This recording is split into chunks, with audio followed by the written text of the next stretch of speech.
Owner Palubasa Serigala, Haji Al-Qadri Syarudin ditetapkan tersangka atas insiden kecelakaan yang menewaskan istri dan anaknya, Rabu, 25 September 2024, malam. Penetapan tersangka Haji Al-Qadri Syarudin diumumkan Kasat Lantas Polrestabes Makassar Kompol Mamat Rahmat di kantornya, Jumat, 11 Oktober 2024. Adapun pasal yang diterapkan kata Mamat, Pasal 310 ayat 4 dan 310 ayat 3 subsidiar Pasal 109 Undang-Undang Lalu Lintas dan Angkutan Jalan Raya, UU LLAY. Diketahui dalam insiden kecelakaan itu, istri Haji Al-Qadri, Nurjanah, 35 tahun, meninggal dunia saat hendak mendapat pertolongan medis di rumah sakit. Selain itu, putranya M. Fadlan yang baru berumur 7 tahun, juga meninggal dunia. Selain menewaskan istri dan anaknya, seorang anggota keluarga lainnya bernama Hairunisa Harudin, 23 tahun, juga harus dirawat di rumah sakit akibat luka yang dialami. Jadi pada hari ini, kami dari pihak Kepolisian Polda Sulawesi Selatan, Polrestabes Makassar akan menyampaikan konferensi terkait penetapan tersangka kasus kecelakaan yang mengakibatkan korban luka berat dan meninggal dunia sebagaimana dimaksud pasal 310 ayat 4 dan 310 ayat 3 sub pasal 109 Undang-Undang nomor 22 tahun 2009 yang lalu lintas yang terjadi pada hari Rabu tanggal 25 September 2004 pukul 19.30 bertempat di Jalan Tol Reformasi Kilo 4 Kota Makassar.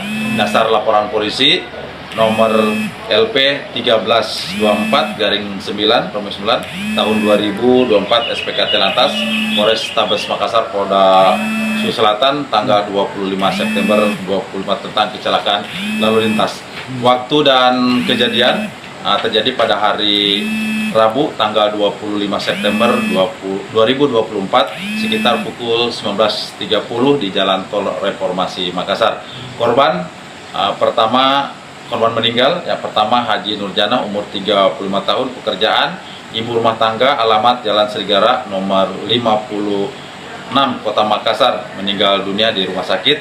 Yang kedua M. Fadlan umur 4 tahun, pekerjaan tidak ada, alamat yang sama, meninggal juga di rumah sakit. Kemudian yang ketiga Hairunisa umur 23 tahun, mahasiswa, alamat Jalan Pangkabinanga BTN Bokolo 1 Kabupaten Goa, luka berat. Yang ketiga Ainun Kirani umur 7 tahun, pekerjaan pelajar, alamat yang sama Jalan Serigala.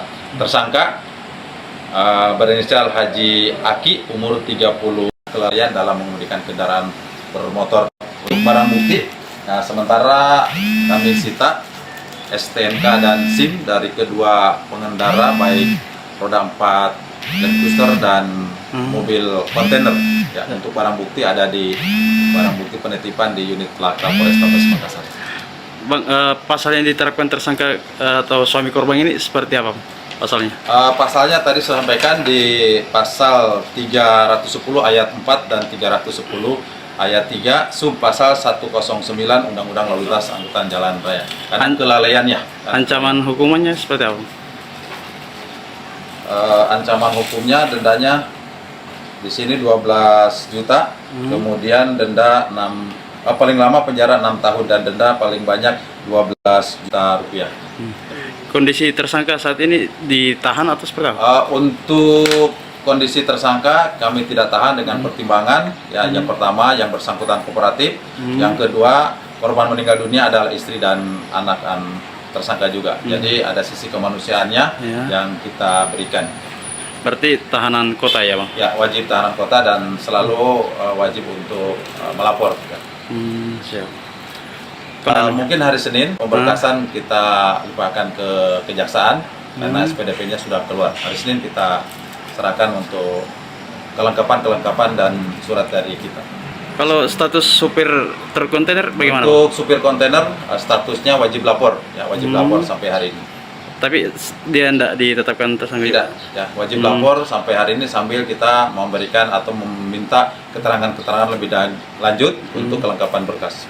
Bang, saat kejadian kecepatan mobil saat itu yang dikemudikan tersangka sesuai dengan hasil olah TKP di lapangan dan menggunakan TAA ya, terlebih accident analysis, kecepatan kendaraan Lexus ya 127,3 km per jam.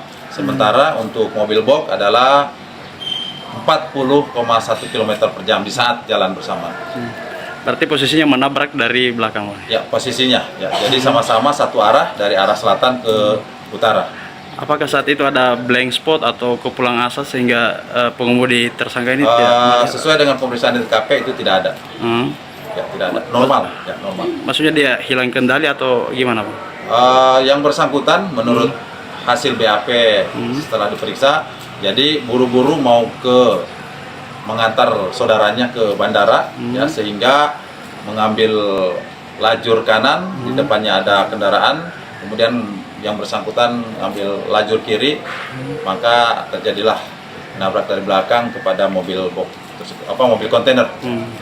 Kalau lajur kanan itu lajur truk memang ya? Lajur kanan itu lajur untuk mendahului sesuai dengan peraturan Menteri Perhubungan, ada batas maksimal dan minimal. Nah, yang sebelah kanan itu 80 ya batas maksimal, kemudian minimal sebelah kiri ada 60 km per jam. Download Tribun X sekarang, menghadirkan lokal menjadi Indonesia.